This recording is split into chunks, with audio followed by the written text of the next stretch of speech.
Hello, Leo. Welcome to your reading. We are looking at that full moon that happened in Aries. And I wanted to get the energy going forward because we have a lot of things that are going to be coming up for us. And for you, Aries is in your ninth house. And you should have been feeling this energy all the way back from the eclipse that happened on April 8th. So your ninth house is about travel, learning, higher education of some sort, and legal matters and your belief system. So I think you've had probably quite a few changes. The fortunate thing for you is that Aries is a fellow fire sign, so it's trining whatever is in Leo for you. So that's pretty important. So let's take a look at what the Moonology cards have to say. Here we go. Ooh. Step out of your comfort zone, North Node. Well, because that was an eclipse that happened, I think, and it was the North Node that was in Aries. You've probably been starting that process already. And the eclipse that happened in April is something that's going to last for longer than this normal 6-month period of time. It's going to be lasting definitely through until next spring when we have the very last Aries eclipse. It's a new moon. It's a solar eclipse, and it's going to be at 9 degrees of Aries. So again, anything that you may have had in your chart, this last full moon was at 24 degrees, and with the new moon coming up in it's the end of March, and it will be at 9 degrees. So I think you'll find that this is going to be very helpful for you. So take the chance. Take the chance out there. This is what's meant for you. This is fated energy. That's what the nodes are all about, is fated energy, and so are the eclipses. So moving forward, a new romantic cycle begins. New moon in Libra. New moon in Libra. Okay. Yeah, very interesting because that new moon energy, eclipse energy, right?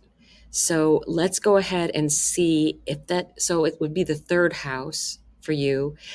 To me, that says something about you meeting someone in your local community um, with that new energy in Libra. And I also believe that you've learned to have relationships in a different way, that some of the relationships that you've had haven't been working out for you. And could be with siblings, things like that. That's the third house, siblings, um, extended family. It's also your local community. So whatever you've had to let go, it's also about, small business. You might have had to change the idea of what you wanted to do for your business and then go back to school. Any of those things are a possibility. So let's take a look. A fiery climax approaches full moon in Aries. So that's just what we had. But we're still in this cycle. And again, the eclipse that started last year in April is going to be happening at 9 degrees in the spring. I believe it's March 29th.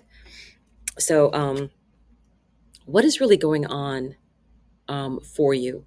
I think, oh, excuse me. I think what you'll find is that the energy of um, this this full moon energy and the new moon that's going to be coming in, the solar eclipse in the spring, is going to be starting up energy for you and trining your ascendant or sun or any of your personal planets in a very positive way. So this is game on time for you, Leo. It's really game on time. So let's take a look. I want to take a look with, this was my crystal that I had on top of those. I want to take a look for Leo at the tarot using Lightseer's tarot. It's a very, very modern, fun deck. So let's take a look here. What's going on? Okay. Yeah, Yeah, I kind of was wondering if there was things going to be jumping out. I kind of felt that we were going to have something happening. Ah, yes. Page of Wands. Step out of your comfort zone. And what a spectacular way to do that, right? What a spectacular way to do that.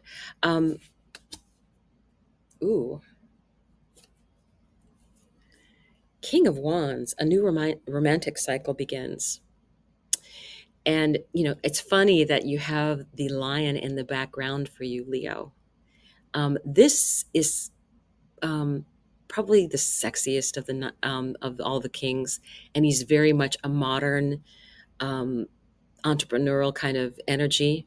You know, not really worried about the lion that's behind him. It's you know perfectly under control things going on, and this is the star. Ooh, I like this energy. This is Aquarius. This is your opposite sign. When you have Pluto moving back into Aquarius, it will be in opposition to whatever you have in your um, sign as far as your sun, moon, rising, or whatever personal planets that you have, which means you're going to be working opposite the Pluto energy. There's some good news and some bad news with that. The bad news is anything that's not meant to be on your path, Pluto is going to get rid of in whatever way he sees fit, but it will put you on your right path. So expect to have some life changing moments in time. And this will be happening over this 20-year period. I would say you'll notice it more as it gets to be about a degree and a half before the opposition to whatever it's opposing. You'll start feeling that energy, maybe even up to 2 full degrees beforehand and maybe a degree after. But Pluto has a tendency to go back over degrees so that the actual energy of that will last for a while. But it's going to be a magnificent change. I actually have my North Node in Leo, so my South Node is in Aquarius, and I also have Uranus in Leo. So, but it's at 28 degrees, so I have some time to spare. It should be interesting to see what comes up later. So this is great energy though, because this is the star, and this is healing energy, and this is wish granted. So I feel that what's coming in for you is what dreams you've been having, and you have this stuck energy that Pluto is going to get rid of. So what else do we have? The wheel. This is Sagittarius energy, divine timing. Things are moving in your favor. Um, really, such positive energy here. Seven of Wands. Now, this is being paired with the King of Wands. And to me, it's, don't get involved in some of these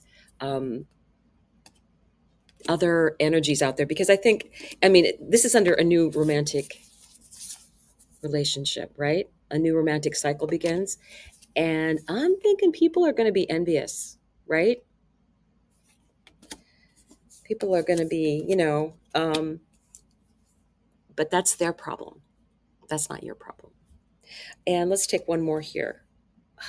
Four of Wands. This is a very positive. This is like, I'm going to say that this really, to me, is saying very strongly that your love life is going to be pretty great, because you have underneath a fiery climax approaches. This is that full moon in Aries that we just had. So I'm thinking sometime between now and the new moon in Aries, which is in March, that you're going to be meeting someone. I normally don't, get these when I'm doing these kind of readings, but I will say that I really think that there's a good relationship coming in for you. But you have to be stepping out of your comfort zone. You have to be out and be seen. That's usually not a problem for a Leo. Um, so what is it that you haven't tried doing that you should try doing? That's interesting. It's kind of exciting energy. So let's take a look. This is the Kuan Yin oracle, and I chose this because it was about Mother Earth energy. And I always ask for a volunteer from these cards because I think the did you see it jump? Did you see it jump? Yeah, I think you've got some very strong energy going on. Okay, this is the Shining Lotus. There are times when it makes sense to be discreet until you find your inner strength so that you feel empowered enough to share your thoughts, feelings, and beliefs without wavering, even in the face of challenge.